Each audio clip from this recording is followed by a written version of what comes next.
Hello YouTube, how are you? Fine, good. Hope everybody is fine. Today we are going to touch the important and very interesting topic. Very less time, we are touching into it. But what are that task where we need to have the root accounts? Any idea? One, two, three, four, five, six. How many tasks that you can only complete using the root users? Okay, well, I don't know what is your guess, but the total number is 15 tasks. So the 15 is a big figure. Let's see what is that 15 figure. Modify root user account, support plan. If you want to change the support plan, you need to have the AWS root account to use root account.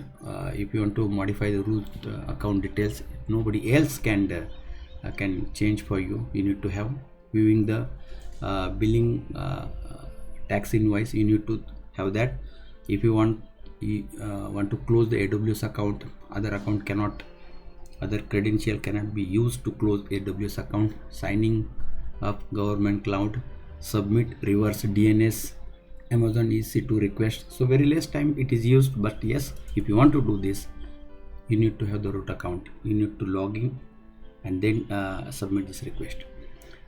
You need to create a CloudFront key pair. If you are using the CDN, then you need a key pair for the secured communication. So in that case, you also need root account to log in. Change the Amazon EC2 setting for the logger resource type. So this is also a very less time and once in 5 years might be want to do in a big account, but for this purpose you need to have the login credential of the root. Configuring an Amazon S3 bucket to enable MFA.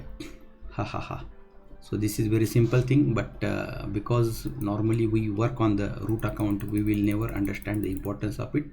But if you want to enable S3 bucket MFA, then it is needed. So you might be aware MFA is the multi-factor authentication.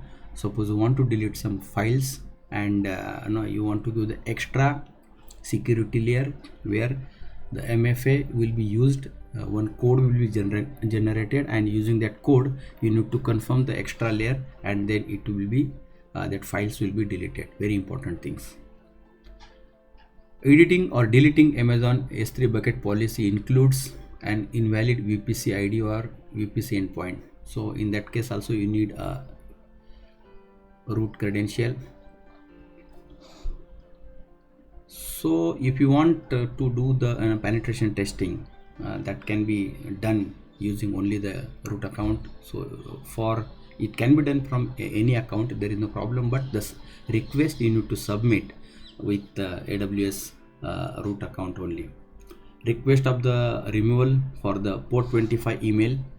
So if you want to remove the port number 25, okay, which is the email throttle for your EC2 instance, the request should be submitted using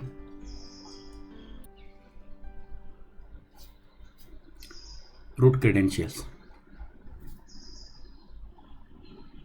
So if you want to find out the canonical ID, user ID, so it is very less time it is used in the ACL bucket option. So you need to have the root account to find out the canonical ID.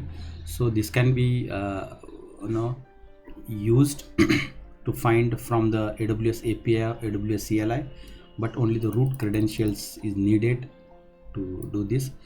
Restoring the IAM user permission. If you want to restore the IAM user permission accidentally deleted, so root credential is needed.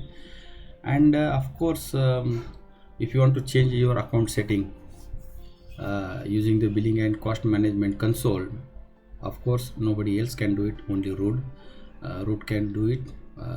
Like you want to do the contact and alternate contact information you want to add. So basically very less times it is needed, but very critical things where it can impact long term on your account, you need to have the root account.